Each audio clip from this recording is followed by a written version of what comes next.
मैं संस्कृत वीणा क्लासेस में विद्यार्थियों के लिए स्वागत है। संस्कृत व्याकरण में हम समास प्रकरण में अव्ययीभाव समास पढ़ेंगे। तो ये अगला सूत्र है अव्ययीभावे चाकाले। स शब्द का स हो जाता है सहस स स्याद अव्ययीभावे न तो काले। अव्ययीभाव समास में किंतु कालवाची उत्तर पद होने पर नहीं। हरे सादृश्यम सहरे, हरे का सादृश्य। यहाँ सादृश्य अर्थ में सह हरे के सादृश्यम यानी हरे का सादृश्य या सादृश्य या सादृश्य अर्थ में सह। अव्यय का हरे सुबंत के साथ हरे टा सह अव्ययीभाव समास होता है। सह को स हो जाता है स हरे, इस तरह से है। आगे है अनुज्येष्ठम यानी ज्येष्ठस्य अनुज्येष्ठम आन पूर्ववेण, इस तरह से है। ये मिस प्रिंट सा है यहाँ पर, तो इसको बोलेंगे हम ज्येष्ठस्य अनु पूर्ववेण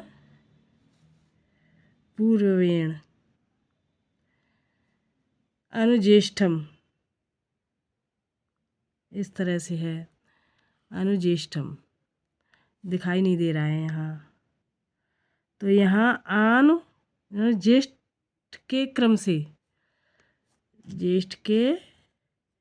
क्रम से यहाँ आन पूर्व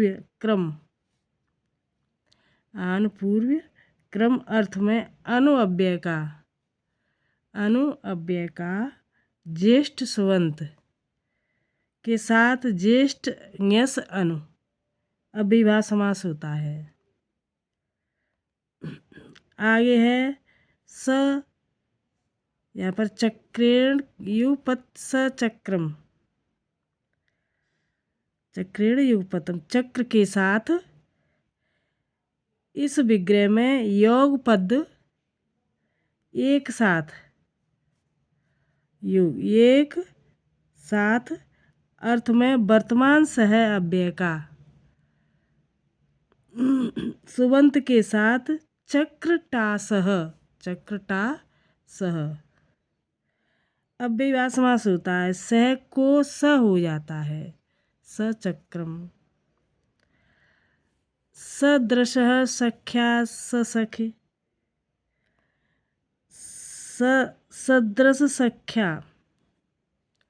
सदृश सख्या ससखी, सखा के समान। इस विग्रह में सादृश्य अर्थ में सह अव्यय का सख सुमंत के साथ सख टा सह, इस तरह से अव्ययीभाव समास होता है। तो सह को स हो जाता है यहाँ पर।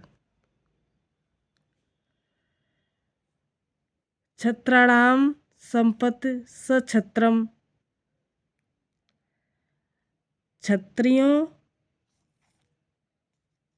क्षत्रियों की संपत्ति।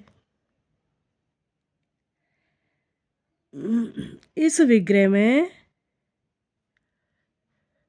क्षत्रियों की संपत्ति, इस विग्रह में संपत्ति अर्थ, ये वाला संपत्ति अर्थ में सह अव्यय का छत्र सुबंत के साथ छत्र विष सह अव्ययीभाव समास होता है। तो सह को यहाँ पर भी स हो जाता है, इस तरह से हो जाएगा ये विग्रह।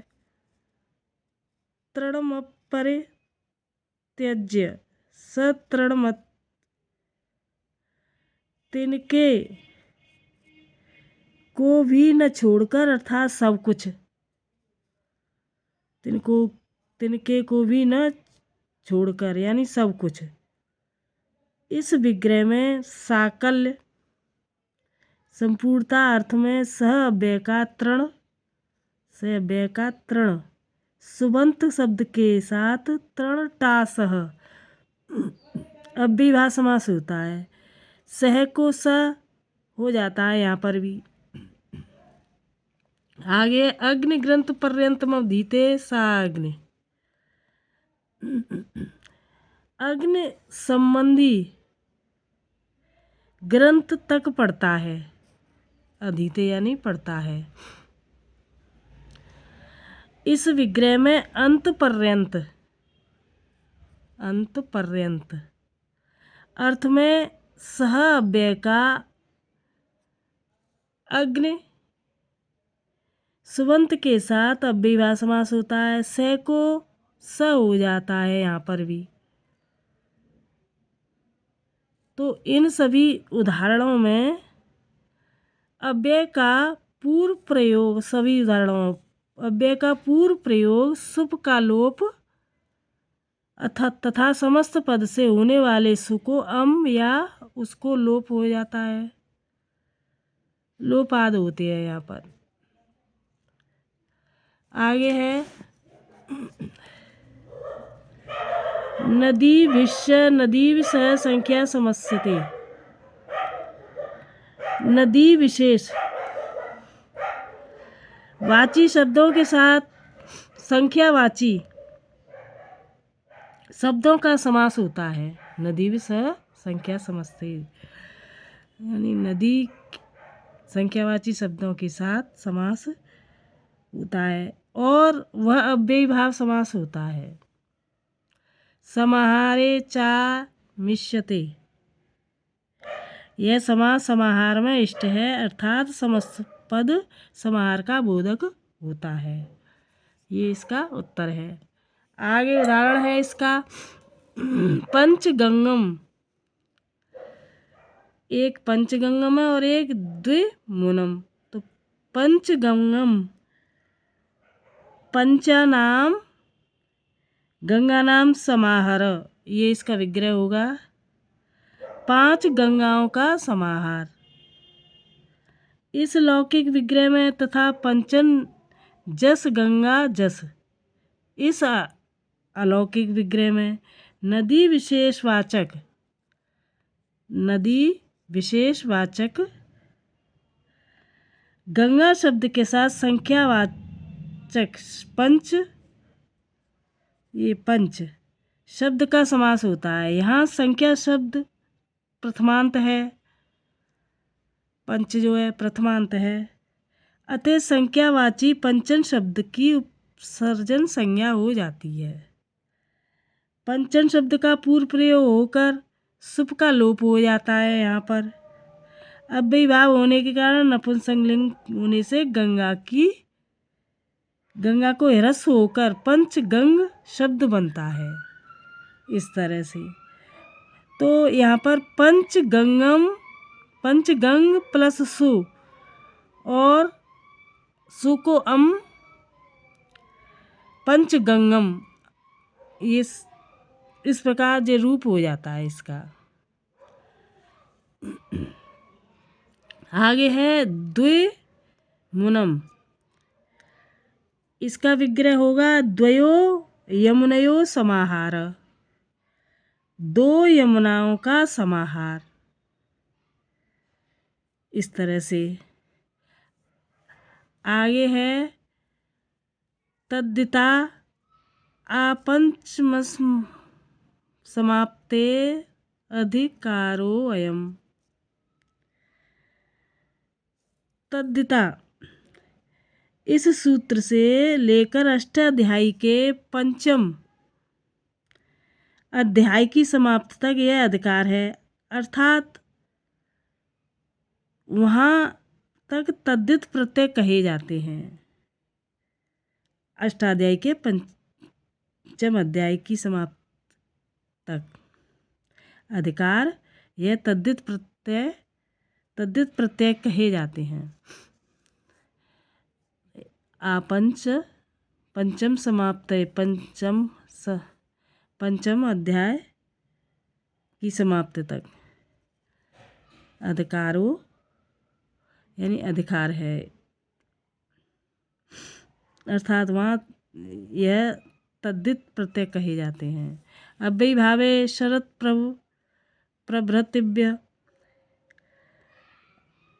यहाँ शरद आदि शरद शब्दों से अव्ययी भाव समास में समासांत टच प्रत्यय होता है। टच में जैसे कि स ट और च का लोप हो जाता है, केवल अ बचता है।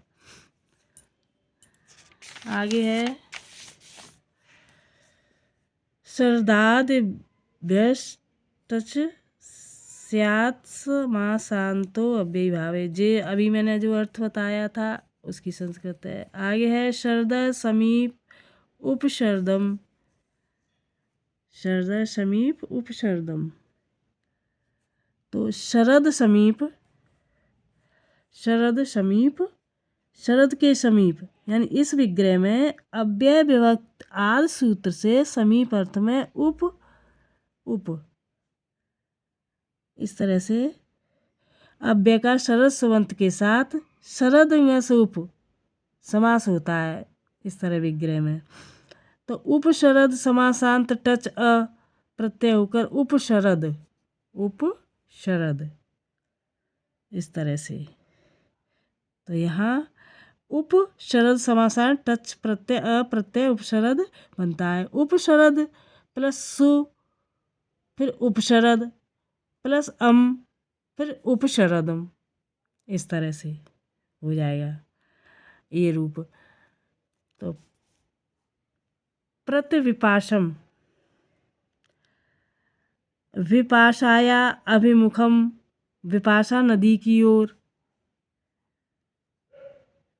विपाशा नदी की ओर। इस विग्रह में लक्षणे नाभि प्रति आभिमुख्ये सूत्र से प्रति अव्यय का विपाश व्यास नदी के साथ समास होकर समासांत टच प्रत्यय होता है। सु इसमें भी होकर प्रतिविपाशम रूप बनता है ये वाला, इस तरह से। जराया जरश्च उपजर सम इत्यादि, यानी गुणसूत्र। जरा शब्द को जरस हो जाता है, जरा शब्द को जरस हो जाता है तथा अव्ययी भाव में समासांत टच प्रत्यय होता है, टच प्रत्यय होता है।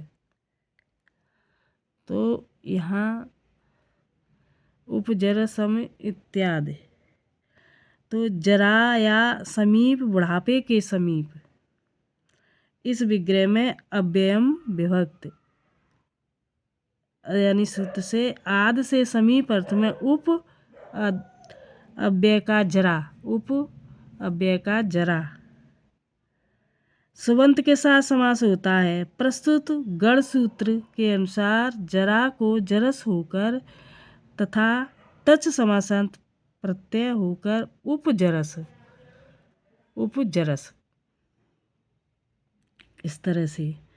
तो उपजरस प्लस अ, उपजरस प्लस सु, यानी ऊपर की तरह जैसे पढ़ते चले आए हैं, तो उपजर सम मन हो जाएगा, उपजर सम इत्यादि। तो ये वीडियो यहीं समाप्त है। अब अगला वीडियो लेकर आएंगे, तब तक के लिए नमः संस्कृताय। और वीडियो अच्छा लगे तो सब्सक्राइब करना और लाइक करना, शेयर ज़रूर करना। धन्यवाद।